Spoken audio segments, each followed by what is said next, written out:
பார்த்திங்கன்னா இது ஒரு எம்ப்ராய்டிங் ப்ளவுஸு. எம்ப்ராய்டிங் பண்ணும்போது நான் என்ன பண்ணியிருக்கேன்னா கரெக்டாக தான் மார்க் பண்ணி கொடுத்தேன். ஆனால் அவங்க பார்த்திங்கன்னா இந்த மாதிரி வந்து எக்ஸ்ட்ராவாக மேலே தைச்சி கொடுத்துருக்காங்க. இந்த மாதிரி ஆரி ஒர்க் ப்ளவுஸ்லேயும் மிஸ்டேக் நடக்கிறது தான். அந்த மிஸ்டேக்கை எப்படி சரி பண்ணுறதுன்னு சொல்கிறேன், வாங்க வீடியோக்குள்ளே போகலாம். ஃபஸ்ட்டு வந்து நெக்கோட சென்ட்ரு நேஷ் வெட்டிக்கோங்க.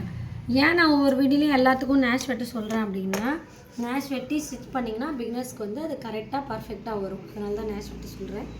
இப்போ நெக்கோட அளவு பார்த்திங்கன்னா இங்கே இருக்குது. ஸோ நம்ம அடித்து திருப்பணுன்னா இந்த இடத்துல தான் நான் நெக்கை அடித்து திருப்புவேன். அப்போ இந்த இடத்துல ஒரு நேஷ் வெட்டிக்கோங்க. அதே மாதிரி நெக் சென்டருக்கு ஒரு நேஷ் வெட்டிக்கோங்க. இப்போ இதில் வச்சு நெக்கை நம்ம அடித்து திருப்பணும் இல்லைங்களா. இப்போ இப்படி அடித்து திருப்பும் போது இந்த நேஷ் பாருங்களேன், சென்டர் நேஷ்க்கும் இதுக்கும் சென்டராக வச்சுட்டேன். கரெக்டாக எம்ப்ராய்டிங் மேலே நேஷ் உட்காருது. ஸோ அப்படி அடிக்கும் போது என்ன ஆகுனா, இப்படி வச்சு அடிக்கும் போதெல்லாம் உங்களுக்கு இப்படி தான் வரணும். ஸோ இது வந்து இப்படி ஜோல்டிங் வருது, உங்களுக்கு அடிக்கும் போது சிரமமாக இருக்கும். அப்போ என்ன பண்ணுங்கள், இப்படி ஒரு ஒரு அரை இன்ச்சுக்கு ஸ்டிச் போட்டுக்கோங்க. ரொம்பலாம் வேண்டாம், அது எவ்வளோ தள்ளி வருதோ அவளுக்கு ஸ்டிச் போட்டுக்கினா போதும்.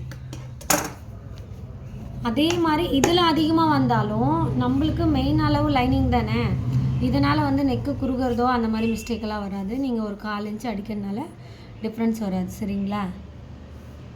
இப்போ நெக்கு இதை எக்ஸ்ட்ரா தானே போட்டிருக்காங்க இவ்வளோ.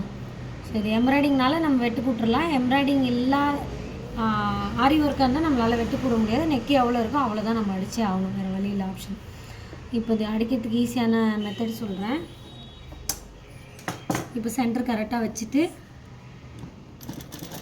ஒரு ஸ்டிச்சு போட்டுக்கோங்க. லைட்டாக போட்டுட்டு எடுத்துருங்க வெளியே.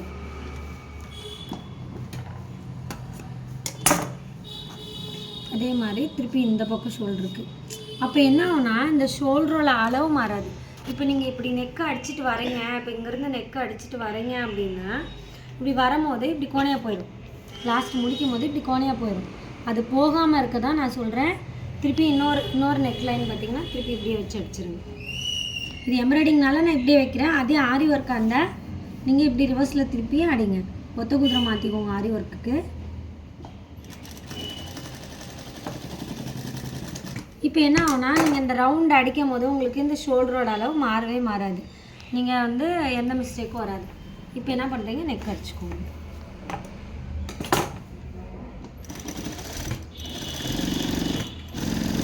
இப்போ அடிக்கிறது வந்து தோராயமாக அடிச்சிருங்க நெக்கை. திருப்பி பேக்கில் திருப்பிட்டு நீங்கள் அடிக்கணும், சரியா.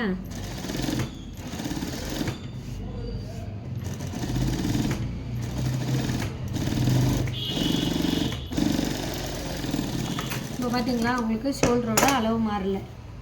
இப்போ திருப்பிட்டு நீங்கள் இதை ஒட்டி அடிக்கிறது இந்த சைடு திருப்பி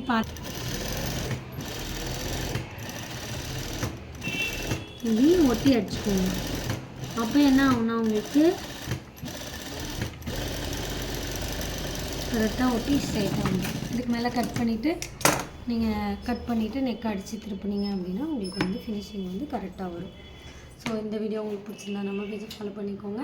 மறக்காமல் யூடியூப் சேனலை சப்ஸ்கிரைப் பண்ணிக்கோங்க. லாங் வீடியோ அப்போ தான் நம்மளால் அதில் போய் பார்க்க முடியும். தேங்க்யூ.